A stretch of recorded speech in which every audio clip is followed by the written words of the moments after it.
begin the holiday season together. It was a time last weekend where families got together and friends came around. In our home, everybody was home from Illinois, from Michigan. And it was just great to be together, wasn't it? Wasn't it? All right, good. Do you like your family? The house was full and the kids were home, and that's great and all, but the highlight was that grandbaby. You old people were right about this. That really is the reason you don't kill your kids. Our grandbaby, now just turning 2 years old, is learning words. So he's learning his colors and animals and the sounds of animals. And he's learning, starting now, to count. So we're excited about this. And we, like every one of you, think he's the smartest kid in the whole world. But he has learned a word now that he has reached 2 years old that you're very familiar with. It's 2 letters. And it starts with an N, and it ends with an O. Everything you say, the answer is no. It doesn't matter. Whatever you tell him not to do, he will do it. Whatever you tell him to do, he will say no. So, aside from the fact that his mother deserves this,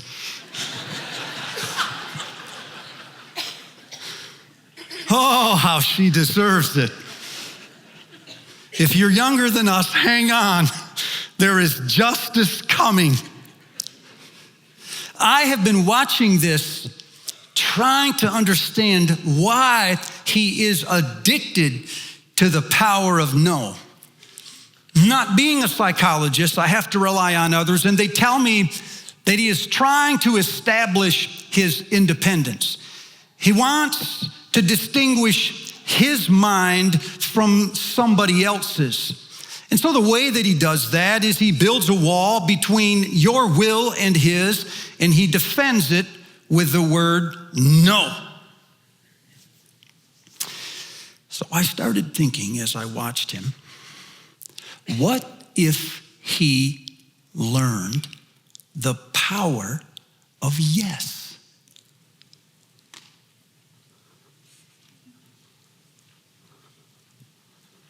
What if he learned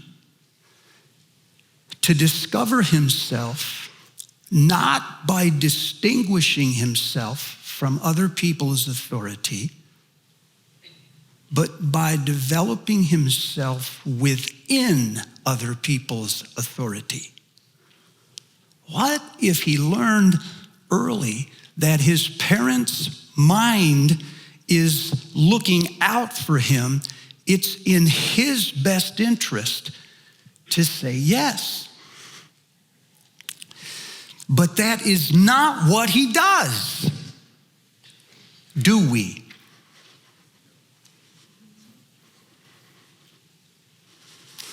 Some of us have developed ourselves our whole life in the context of no.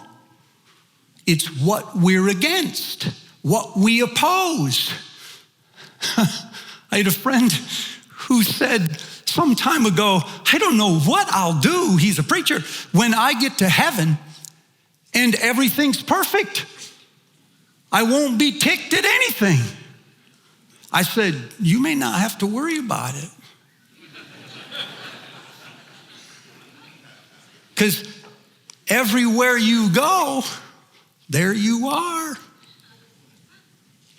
You will carry that with you, maybe to heaven, and find out heaven is a place of yes. So we were talking a few weeks ago about the power of listening to God. We said it started out by posturing ourselves in a way or putting ourselves in a position to hear what God says. After that, we must become familiar and conversant with Scripture, for that is the place where God speaks most of the time. Then we must learn to discern what God is actually saying and distinguish it between our voice and His. But the final act in the art of listening, you may remember, is obedience. And what we're talking about here in the power of yes is the power of obedience. There isn't anything that postures us for hearing God's voice in the future than obeying Him in the present. So what we've done this Christmas as we get ready for Advent and go into it is we started reading the Christmas story through the lens of obedience. Have never done this before. And at first it felt a little forced or contrived, like maybe we were reading obedience into these stories. But the more we read it, we started to see that there's obedience through all of the Christmas story. Sometimes very explicit, and sometimes it's implicit. It's explicit when people like Mary say, I am the Lord's servant. Be it unto me as you have said. Those are words of obedience. When Joseph is told by an angel in a dream, wait for it, it's in Matthew chapter 1, verse 20. The angel said, do not be afraid to take Mary home as your wife. 3 verses later, it says, so when he awoke, he took Mary home as his wife. That's obedience. A few nights later, while he was there, he was awakened in a dream, and the angel said to him, get up, take the child and his mother, and go into Egypt. So 3 verses later, he got up, took the child and his mother, and went straight into Egypt. After Herod died, the angel came back and said, get up, take the child and his mother, and go back to the land of Israel. 3 verses later, so he got up, took the child and his mother, and went back to the land of Israel. That is explicit obedience. I mean, it's stated right in the text. He did what he was told to do. Jesus himself falls in this category because he was the very nature God, yet he humbled himself and became obedient unto death. There it is. Death on a cross. God himself obeys. The next time you think obedience lessens your authority, you think of his. In other places, it's implicit. Zechariah is told, your wife, even though she's old, is going to have a child. And when he's born, you should name him John. And now, since you don't believe me, I'm going to take away your voice. 9 months later, when Zechariah has not said a word for 9 months, some of you ladies would love it if your husband had this problem. The child was born, the family was there, and they said, name him Zechariah after his daddy. Zechariah got a tablet and wrote, no, his name shall be John. There it is. The wise men are awakened in a dream. They're told, when you go back to your country, you better use another road. So they got up and they took another route. One of the people for whom obedience is implicit are the prophets. In some ways, Advent starts with the prophets. Have you heard of them? Yes? The prophets are weird, eccentric, sometimes annoying, obsessive, focused people. They seem to be always out of touch with what's happening around them. They seem to hear voices nobody else hears. And they see things in their day that nobody else sees. So they believe things that nobody else believes. And when they say these things, they sound weird, strange. Prophets live in one generation, but they belong to a generation that could be hundreds of years in the future. And they start living today as if the things they have seen have already happened. And because nobody around them lives like that and nobody talks like that and they don't believe these things. No, not even religious people live like this or talk like this or believe these things. The religious people believe what everybody else believes, only they use religious language to say it. But a prophet is truly an independent thinker. He lives here, but he ain't from around here. Now, my message today is that what we need in our country right now are more prophets. My message is that we should train fewer pastors and more prophets. Make fewer disciples if we can make more of them prophets. Because we are in a time, people, when what this country needs is an unpractical person. As Chesterton said, when things are a little bit skewed, just a little off track, we go find a practical man to come in and fix it, because practical men know how things work every day and they work it.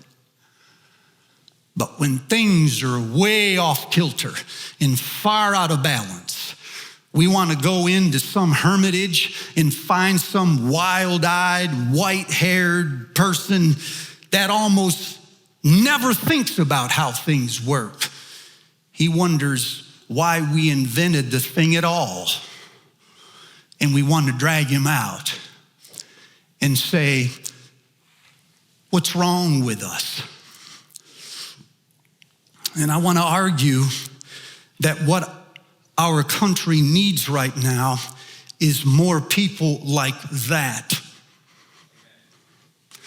who live in a different time. Not one hundreds of years behind us, but one that is hundreds of years ahead of us.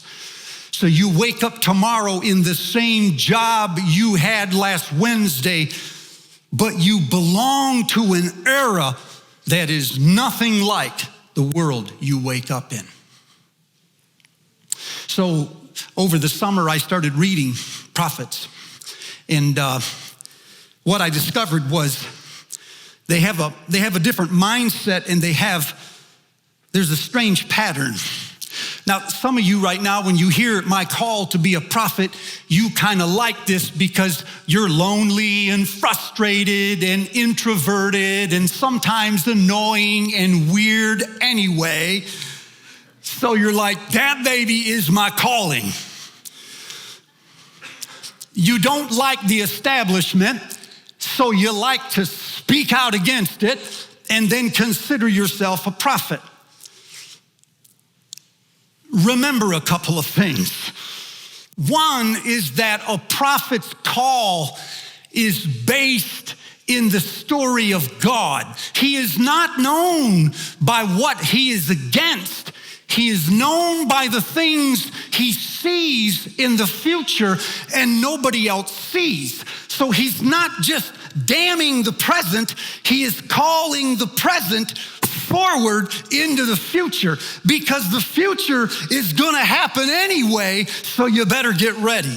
That's the calling of a prophet. A prophet believes that God is in charge of this world, not the president, not the kings. You heard it read this morning. I am the Lord, that is my name. I share my glory with no one. In Isaiah 46:10, he says, I, the Lord, will do exactly what I intend to do. The psalmist says, our God is in heaven. He does whatever he wants, period. The proverb says, even the king's heart is in the Lord's hands. He bends it like a river anywhere he wants it to go. Prophets believe this. They do not believe that history is the consequence of human actions alone. They believe God's authority is responsible for all things, and they're not worried that somebody won't like him. They translate his authority in the context of current events.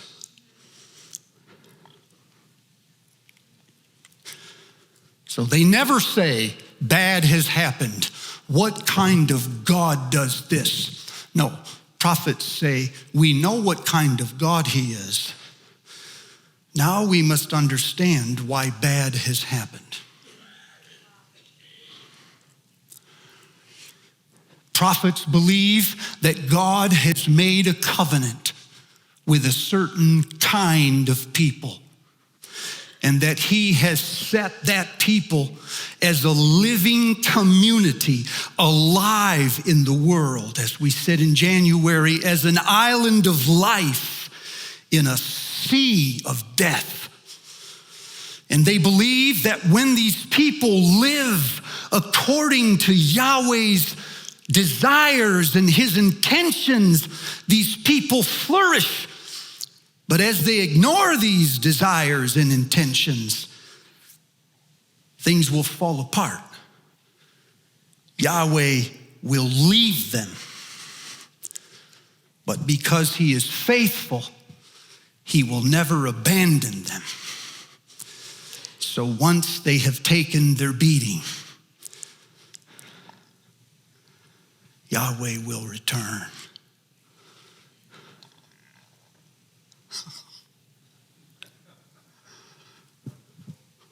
What a weird way to think. So I'd get up every morning in the summer and I'd start reading the prophets way before dawn. And then they would say, hey, come downstairs. We're all going to have breakfast together. And by the time you've had 2 chapters of Jeremiah, you're a little ticked. But I noticed a pattern that occurs in the prophets. And it goes like this. When God favors a people, a nation, an organization, a church, a city, a family, or even an individual, all is well in that person's life. I don't know why God favors them. Nobody does. But what happens is that person or that family or that organization becomes like a light for the rest of the world. And God is famous throughout the world because of the way that this little family lives. So Ezekiel would say in chapter 36, then the world will know that I am the Lord when I establish myself as holy through you. It struck me because I thought, if you want the world to see that you're holy, show them that you're holy. Not what he said. He said, the world will know I'm holy when they see your holiness. That's just the way God acts. He favors people for the sake of the world. But inevitably, when a people feel favored, they're grateful for a while, and then they start to feel entitled. They feel like their standards are higher. They feel like they deserve this, and maybe they're a little bit better than the rest of the world. And so they start to say things and do things that are condescending. They start acting on privileges that they've had from Yahweh as though they earned them. They're self-determined, self-confident, self-absorbed. They just get self. And then there is nothing that undermines the favor of God more than pride, more than self. That will do it more than any sin you commit. It will be a sense of, I deserve this. I worked hard. We're better than other people. And when this happens, things start to crumble. On the outside, it still looks like everything is going well, but on the inside, people start noticing the fissures, and they start saying something. And when they say something, the entire family or nation comes down hard on them and says, you don't belong to us, you don't fit. If you just can't live the dominant narrative, eventually things fall apart. The people start blaming other people. First it's the Egyptians, and then it's the Assyrians, and then it's the Babylonians, and then it's the Cushites, and it's the people from Damascus and Moab, and it's the prophets themselves. They don't fit here. We have to get rid of them. Only they can't. And the nation, once favored, falls into despair. Things are worse than we thought. They will never be the same. Enter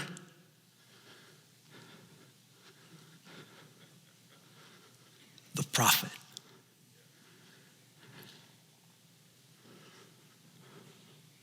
Walt Brueggemann says this: the prophet's job in every day is to speak reality against the king's propaganda.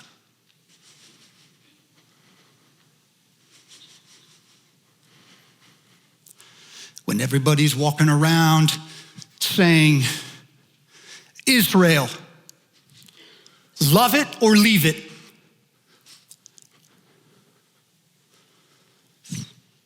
Israel, these colors don't run. Make Israel great again.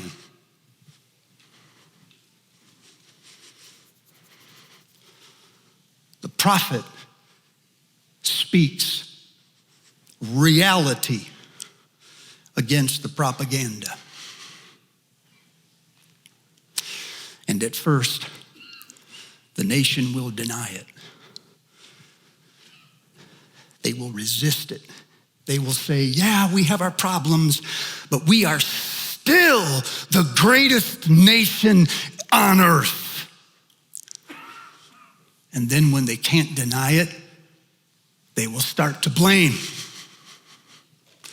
You know what our problem is? It's the Egyptians. It's the Assyrians. It's the Babylonians. It's the Mexicans.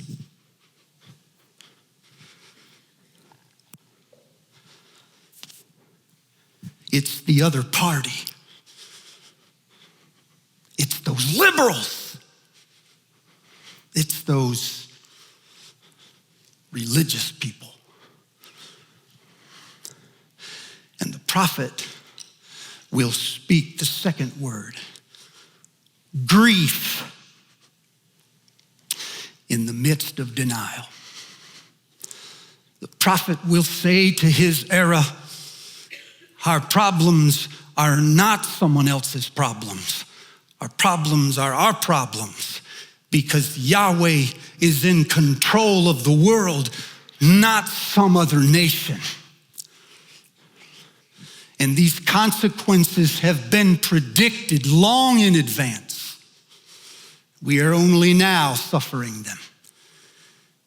And then, about the time the people start to hear them and sink into despair, the prophet will speak his third and final word: hope.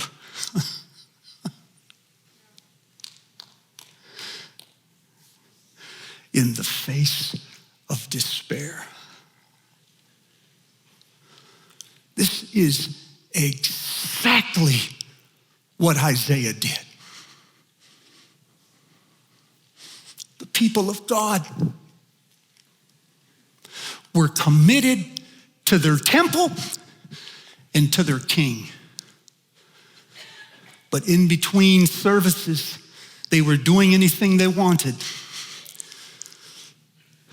And while the king was talking propaganda about how great they were, the prophet stood up early in the book and said, your services are empty.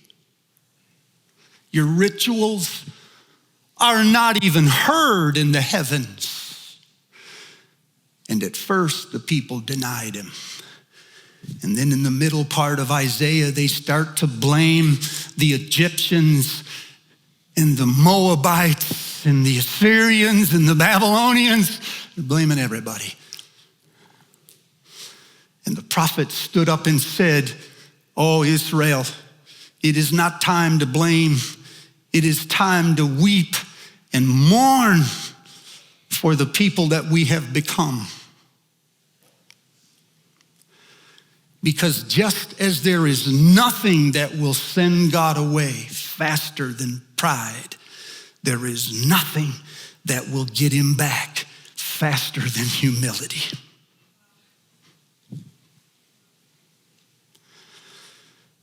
Then, when the people were finally in despair, the prophet said these words in Isaiah chapter 40. Let me paraphrase them for you.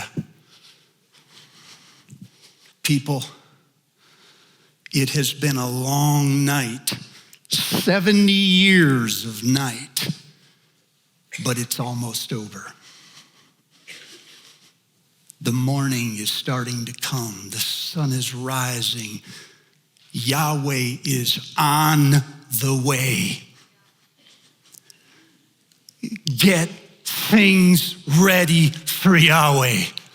God is coming. He is alive and active in our world.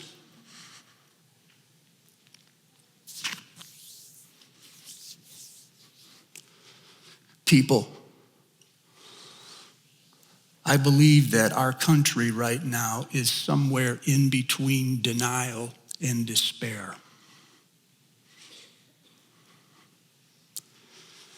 Part of us wants to deny that anything is wrong, and so we run around insisting still, in spite of our problems, how great we are. But there is something deep inside the soul of our nation that thinks maybe that isn't true.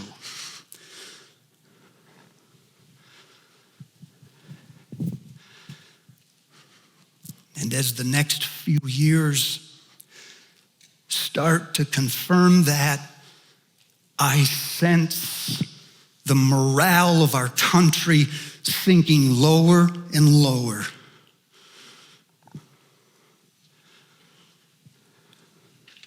And now is the time for prophets to rise. Listen.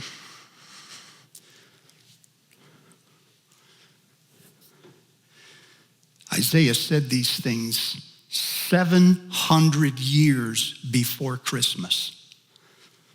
And every one of them come true. Now you this morning are on the other side of Christmas. You have the assurance that if God said it will happen, it does not matter who believes it.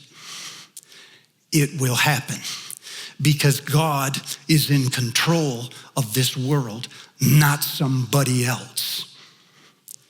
And God has established a people for the sake of the world. And if those people live according to the desires and intentions of God, they will flourish. And then through those people, God will bring salvation to the earth. Now is the time for us to believe that story. We will have to learn the courage of being disliked. And some of you can't do that yet. The moment there is disfavor or someone is mocking and insulting you, you back down, you capitulate, you compromise, because you cannot stand to think that someone out there doesn't like you. The more faithful you become to the word of Yahweh, the harder it will be for you in the world. But do not lose hope, because Yahweh is in charge of the world. And he has made bold promises about the ending of things. Every one of them will happen. So live now, right now, like everybody will live.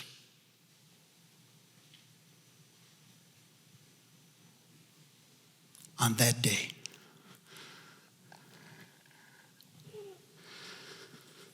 I said I spent the summer in the prophets.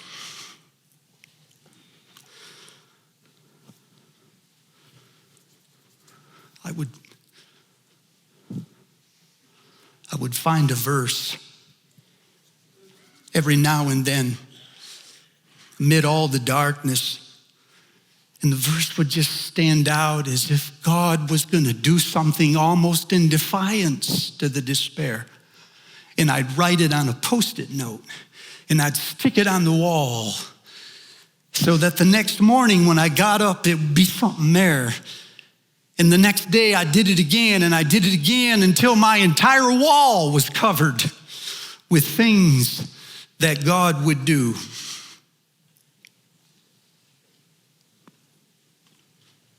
Can I read a few?